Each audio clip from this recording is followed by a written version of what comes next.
Hyderabad metro rail రెండో దశ విస్తరణపై కేంద్ర ప్రభుత్వం పార్లమెంటు వేదికగా కీలక ప్రకటన చేసింది. ఫేజ్ 2 ప్రాజెక్టు ఆమోదానికి సంబంధించి ఎలాంటి నిర్దిష్ట కాల పరిమితి లేదని కేంద్ర పట్టణ వ్యవహారాల శాఖ సహాయ మంత్రి తోకన్ సాహు స్పష్టం చేశారు. ఎంపీ అసదుద్దీన్ ఓవైసీ అడిగిన ప్రశ్నకు ఆయన లిఖితపూర్వక సమాధానమిచ్చారు. మెట్రో ప్రాజెక్టులు భారీ వ్యయంతో కూడుకున్నవని, అందుకే సాంకేతిక సాధ్యాసాధ్యాలు, వనరుల లభ్యతను బట్టే ప్రాసెస్ జరుగుతుందని కేంద్రం తెలిపింది. ముఖ్యంగా ఫేజ్ 1, ఫేజ్ 2 నెట్వర్క్ల అనుసంధానానికి సంబంధించి కేంద్రం ఒక కమిటీని కూడా నామినేట్ చేసింది. ప్రస్తుతం కేంద్రం తెలంగాణ ప్రభుత్వానికి 3 రకాల ఆప్షన్లను సూచించింది. వీటిపై రాష్ట్ర ప్రభుత్వం తన తుది నిర్ణయాన్ని తెలియజేయాల్సి ఉంది. అప్పుడే ఈ ప్రాజెక్టు పట్టాలెక్కే అవకాశం కనిపిస్తోంది.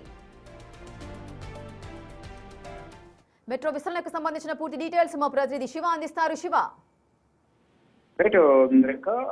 కేంద్ర ప్రభుత్వం హైదరాబాద్ మెట్రోకు సంబంధించి ఒక కీలక ప్రకటన చేసింది. Hyderabad metro rail project phase 2 ఆమోదానికి కాల పరిమితి లేదంటూ కూడా ఈ రోజు పార్లమెంట్ లో ఎంఐఎం ఎంపీ అసదుద్దీన్ ఓవైసీ అడిగిన ప్రశ్నకు కేంద్ర పట్టణ వ్యవహారాల శాఖ సహాయ మంత్రి తోకన్ సాహు లిఖితపూర్వక సమాధానం తెలియజేశారు. లిఖితపూర్వకంగా సమాధానం ఇచ్చారు. అదే ప్రధానంగా ఈ మెట్రోకు సంబంధించి ఏదైతే ప్రాజెక్ట్ ఆమోదం అనేది మదింపు ప్రక్రియ ఫలితం, సాధ్యాసాధ్యాలు, వనరుల లభ్యతపై ఆధారపడి ఉంటుందంటూ కూడా తెలియజేశారు. 2017 మెట్రో రైల్ పాలసీకి అనుగుణంగానే ప్రస్తుత హైదరాబాద్ మెట్రో ఫేజ్ 2 పై అప్రైజల్ జరుగుతున్నట్టు కూడా సహాయ మంత్రి తెలియజేశారు. మరోవైపు మెట్రో రైల్ ప్రాజెక్టులు అనేవి అత్యధిక వ్యయంతో కూడుకున్నవి.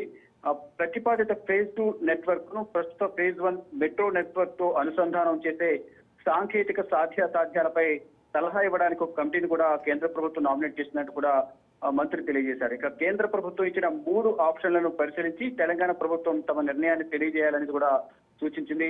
ఇక ఎంఐఎం ఎంపీ అడిగిన ప్రశ్నకు ఈ సమాధానం చెప్పింది. గతంలో కూడా మెట్రో నిర్మాణానికి సంబంధించి కానీ సుమారు కేంద్ర పట్టణాభివృద్ధి మనోహర ఘటనను సీఎం రేవంత్ రెడ్డి కలిశారు. మెట్రో నిర్మాణానికి సహకరించాలి. మరోవైపు మెట్రో నిర్మాణంలో అక్కడ భూములకు సంబంధించి భూముల సేకరణకు సంబంధించి ఆర్థికంగా కేంద్ర ప్రభుత్వం నుంచి రావాల్సిన వాటా ఏదైతుందో ఆ వాటాకు సంబంధించి కూడా కేంద్ర ప్రభుత్వం